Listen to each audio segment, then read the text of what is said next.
Oke, Pak Klos, pertama bagaimana penilaian Freeport terhadap perkembangan VFA saat ini? Ya, ini batch 3 ya. Batch 3 yang hari ini ada di Mimika Sport Complex. Batch kedua. Ya, maksudnya kita udah 3 batch ya. Sudah 3 batch sejak tahun 2022 dan alhamdulillah puji Tuhan kami dapat laporan perkembangannya sangat positif. Buat kami di PT Freeport ini sesuai dengan apa yang menjadi harapan kami. Saya perlu refresh lagi bahwa komitmen Akademi Sepak Bola Papua Football Academy ini sejalan dengan permintaan dari Presiden ke-7 Republik Indonesia, Presiden Jokowi setelah PON. Beliau mengharapkan untuk PT Freeport Indonesia ikut berkontribusi bagi pengembangan sumber daya manusia. Tidak hanya lewat program-program sosial yang sudah dilakukan oleh PT FI, tapi secara spesifik terkait dengan 2 cabang olahraga yang sangat populer di Papua, yaitu sepak bola, kemudian yang kedua atletik. Dan itu hari ini sudah berjalan, puji Tuhan, dua-duanya menghasilkan prestasi-prestasi yang baik. Dan ini sangat menginspire, sangat menjanjikan, dan kami berharap ini bisa berlangsung terus, akan ada batch-batch seterusnya, dan kita committed ya, PT Freeport Indonesia committed untuk terus mendukung Akademi Sepak Bola untuk talenta-talenta baru yang bisa dihasilkan di Tanah Papua. Tanah Papua punya cerita panjang terkait banyak talenta sepak bola hebat dari Tanah Papua. Dan kami percaya dengan pelatihan yang diterima oleh anak-anak ini, dengan staf kepelatihan yang certified, hari ini sudah ada yang sampai di sertifikasi A, B, dan ini tentu akan membangun fondasi bagi anak-anak muda ini untuk berprestasi lebih baik. So, sesuai dengan harapan kami sejauh ini. Ya, Pak, lulusan PFA sudah mulai disalurkan ke akademi-akademi elit pro, Pak, dan beberapa akademi lain. Apa harapan Bapak dan pesan apa yang ingin Bapak sampaikan buat anak-anak yang belum mendapatkan kesempatan? Well, pertama saya ingin menyampaikan selamat ya buat Akademi Sepak Bola Papua Football Academy yang telah meluluskan angkatan pertama dari Akademi Sepak Bola, dan hari ini ada di beberapa klub Liga 1 di Indonesia dan juga dari beberapa di akademi. Tentu yang kedua, selamat juga buat anak-anak kita yang saat ini terpilih dan masuk di sepak bola Youth Elite Club dan juga akademi sepak bola di luar Papua. Tentu kami berharap mereka terus menjaga prestasi, mereka terus bisa compete ya, mereka bisa compete dengan anak-anak dari seluruh Indonesia yang ada di akademi maupun di klub. Bagi mereka yang belum sempat, tentu ini bukan berarti kiamat. Ya, anak-anak ini masih punya banyak kesempatan. Ada banyak contoh pemain-pemain yang mentas justru setelah memasuki usia-usia dewasa. So, ada harapan, dan saya percaya ya Akademi Sepak Bola terus melakukan monitoring, terus melakukan komunikasi, dan tentu kita berharap anak-anak yang belum mendapat kesempatan bisa mendapatkan kesempatan. Pak, silakan. Terkait tim PFA kan selama ini banyak melakukan ikut turnamen ke luar Jawa, dan kami mendengar bahwa akan ada pembangunan sarana dan prasarana di smelter Gresik. Mungkin Pak Klos bisa menjelaskan rencana itu, Pak, memang benar akan seperti itu?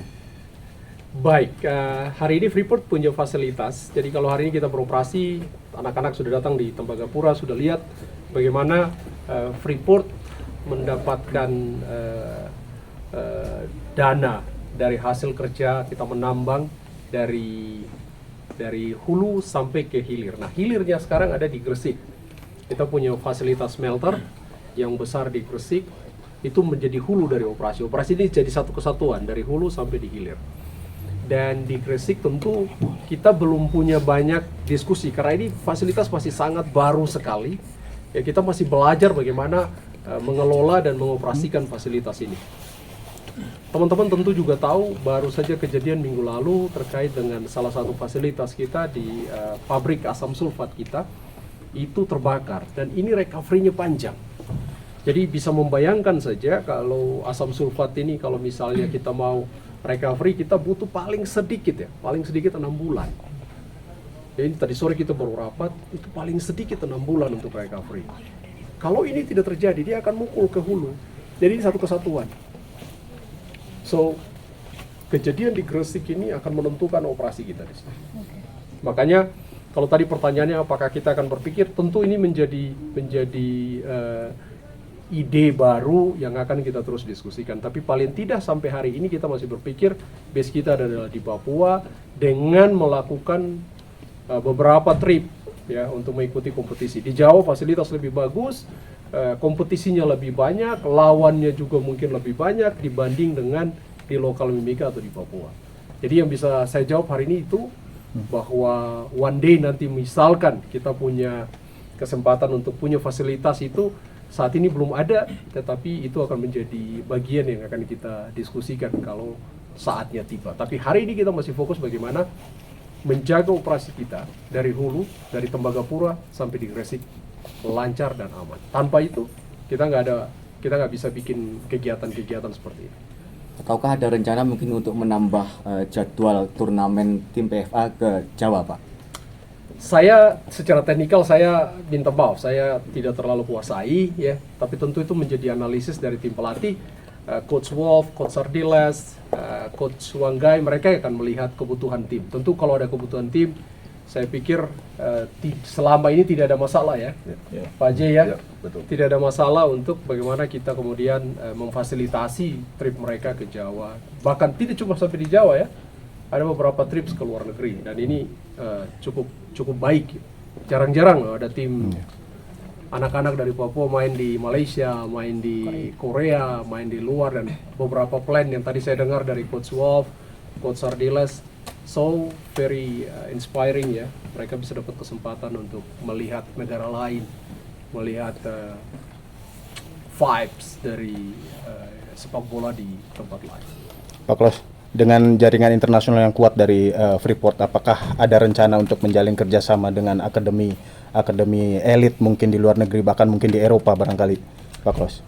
I love ya ide itu, tapi again, saya ini kan baru tahun ke-3.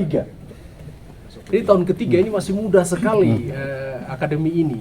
Ya, kita beruntung kita punya tim kepelatihan, tim manajemen yang bisa merawat ini anak-anak sampai 3 tahun. Tentu opsi itu terbuka dan saya dapat informasi sudah ada komunikasi-komunikasi ya terkait misalnya bagaimana channeling anak-anak ini bisa sampai ke Europe atau sampai ke Australia ya. One day mungkin akan ke sana, tetapi sekali lagi prioritasnya adalah bagaimana kita merawat yang sudah ada hari ini dengan 30 pertama, 30 kedua, 30 ketiga. So hari ini sudah 90 anak ya. Kita harap kita akan jalani ini. Saya membayangkan tadi saya bilang sama Pak George, kalau 10 tahun itu kita bisa punya 600. Dari 600 anak itu tiba-tiba ada 2 ke timnas saja, saya nonton terus di Senayan. Satu lagi teman-teman kalau ada pertanyaan. Iya, Pak Klos, mungkin tahun lalu Pak Klos dan Freeport tuh berjanji akan memperluas sarana latihan, kemudian memperkuat PFA dengan sport science, dan janji itu sudah terrealisasi sekarang. Nah sekarang apakah kedepannya ada rencana lain untuk expand lagi di mungkin jumlah personel ataupun sarana yang diberikan kepada siswa PFA, Pak? Saya biasanya kita akan lakukan review setelah 5 tahun. Dan saya berharap tahun ke-5 nanti itu menjadi tahun yang baik untuk kita lihat, kita flashback lagi. Sarana is one thing, buat saya ya the most important one itu yang paling penting itu bagaimana anak-anak ini masuk di PFA, kemudian mereka keluar nanti, kalau mereka bisa terserap sampai di tim Liga 1 saja itu udah puji Tuhan. Kalaupun tidak, kemudian yang ceritanya adalah kemudian bagaimana anak-anak ini bisa hidup lebih baik dengan karakter yang lebih baik. Saya pikir itu yang penting. Minggu lalu saya di Jakarta, di sebelah saya itu orang Aman, Bang. Aman Mineral. Aman, ya. Kita sama-sama ada acara SDM. Tiba-tiba dia kasih lihat saya foto PFA. Saya kaget. Aman Mineral di Sumbawa. Terus dia ceritain anak muda sekali. Dia tahu saya.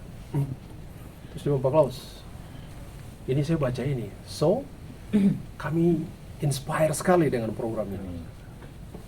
Saya ada lagi minta ke manajemen supaya bikin yang sama. Saya bilang, oh silakan aja kalau mau belajar ke PFA, ada tim yang lebih ahli dari saya. Ada Edita, ada Jay, ada Ardiles, ada Coach Wolf. Saya sih tidak ahli. Saya bagian bicara-bicara saja. Diperintah sama Karel juga. Tapi, look, artinya apa?